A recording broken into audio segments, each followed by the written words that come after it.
kita melihat daripada sistem ekonomi di dunia, itu ada yang kapitalis, ada yang liberalis, ada yang islami.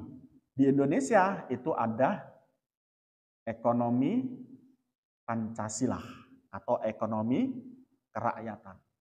Jadi beda, kalau kapitalis kamu tahu itu milik komunis. Ya, kapital itu. Nah, liberalis itu biasanya punya Eropa. Nah, itu tidak memiliki nilai. Nah, kalau Islam, sebagaimana kita tahu, nilainya banyak sekali kebaikannya. Nah, Pancasila, yang dimaksud Pancasila ini adalah menganut paham Pancasila. Pancasila itu sendiri di sana mengakuisisi nilai-nilai dogmatik agama. Sehingga Pancasila yang digunakan dalam istilah ekonomi Indonesia itu juga termasuk Islami di dalamnya. Nah, cuman sekali lagi, kenapa kok kita nggak kayaknya alergi sekali dengan istilah Islam? Ya karena memang untuk menjaga kesatuan negara Republik Indonesia.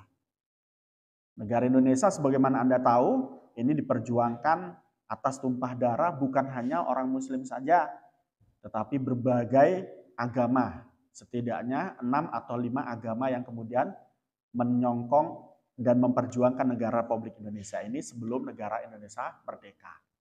Untuk keadilannya, karena kita Islam itu rahmatan lil alamin, tidak pandang bulu hanya kepada rahmat untuk orang Muslim saja, tetapi seluruh alam, seluruh agama, melindungi komunitas-komunitas kecil dan agama kecil.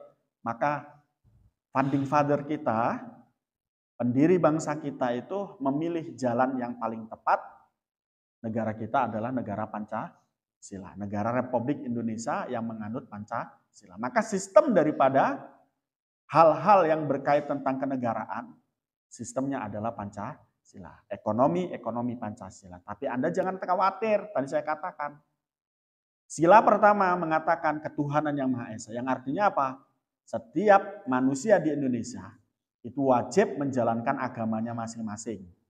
Dan dalam membentuk sebuah undang-undang yang kemudian menjadi aturan negara Republik Indonesia, itu harus memperdulikan dan berdasarkan norma agama yang ada.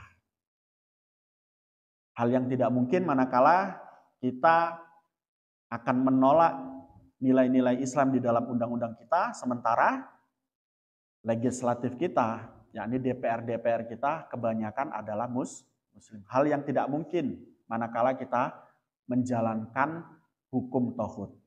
Karena kebanyakan daripada DPR kita yang membuat undang-undang itu adalah kebanyakan orang Muslim dan terpelajar, bahkan bagian daripada intelektual Islam, Muslim. Nah, ada ICMI di situ. Ikatan Cendekiawan Muslim, banyak. Jadi hal yang tidak mungkin. Hal yang tidak mungkin lagi, andai kata DPR itu menyalahi aturan, kita masih punya kontrol bahwa kita akan membaca semua undang-undang tersebut dan kemudian manakala terjadi persinggungan antara undang-undang dan norma agama, kita boleh mengajukan judicial review untuk membatalkan undang-undang atau mengganti undang-undang tersebut. Maka jangan pernah takut terhadap apakah undang-undang kita dan aturan negara Republik Indonesia kita ini tauhid atau Islami. Saya meyakini bahwa undang-undang itu adalah Islami. Toh juga kita mengenal konun. Konun itu sebuah aturan yang bukan fikih, juga bukan syariah. Namun substansinya adalah syariah dan fikih yang diambil dari Al-Quran, yang dibentuk dalam legislasi atau positivisasi hukum di setiap negara. Contohnya adalah di Indonesia. Di Indonesia menganut hukum harus ada di dalam lembaran undang-undang.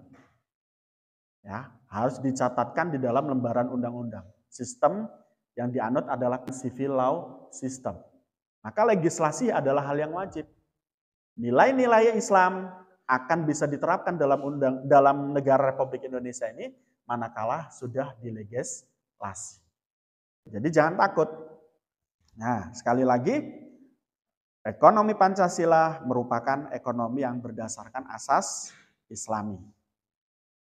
Nah, buktinya apa? Lahirnya Undang-Undang Nomor 21 Tahun 2008 tentang perbankan syariah. Ini membuktikan bahwa nilai-nilai Islam tidak dikesampingkan di dalam undang-undang kita. Kemudian untuk menyelesaikan sengketa di lembaga keuangan syariah, Undang-Undang Nomor 3 Tahun 2006 kalau nggak salah ya.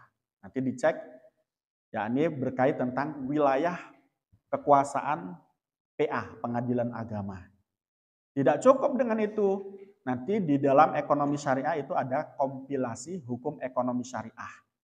Yang kemudian ini merupakan wujud daripada SERMA, Surat Edaran Mahkamah Agung sebagai pedoman pengadilan agama, yakni hakim dalam memutus setiap perkara sengketa ekonomi syariah di berbagai lembaga keuangan syariah.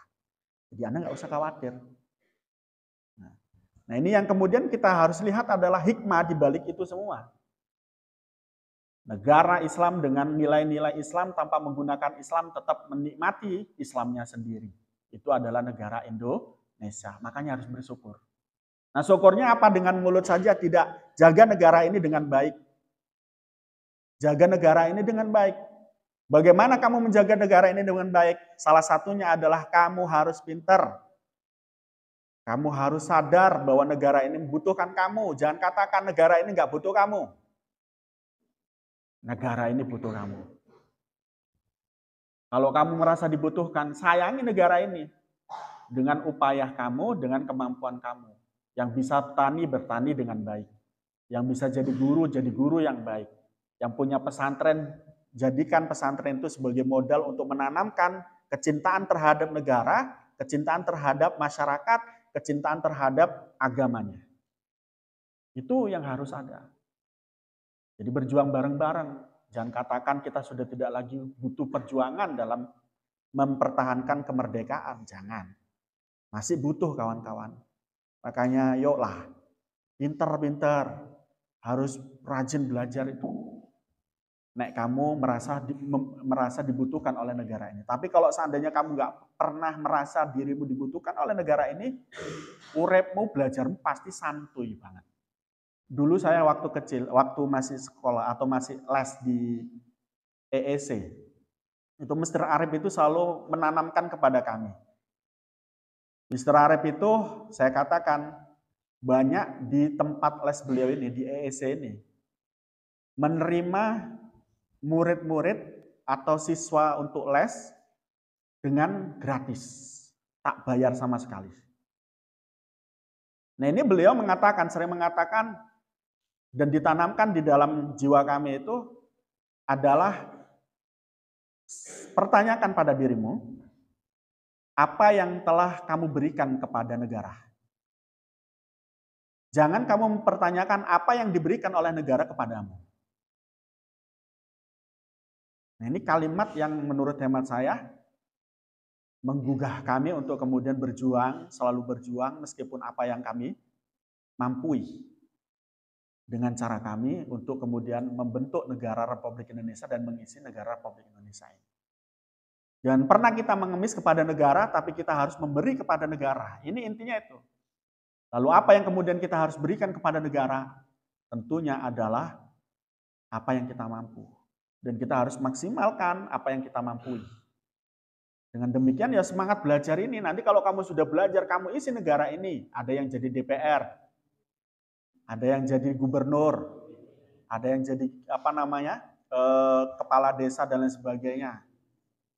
Yang terus kemudian punya sifat amanah-amanah dan kemudian komitmen terhadap membela negara, membela rakyat dan memperdulikan kepentingan rakyat.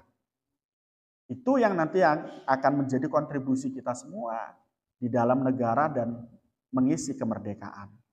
Ojo kemudian itu tadi punya sifat a priori, gak peduli itu loh. Gak peduli dengan siapa, pokok saya hidup, bisa senang-senang, bisa makan, cukup. Enggak hebat, Blas.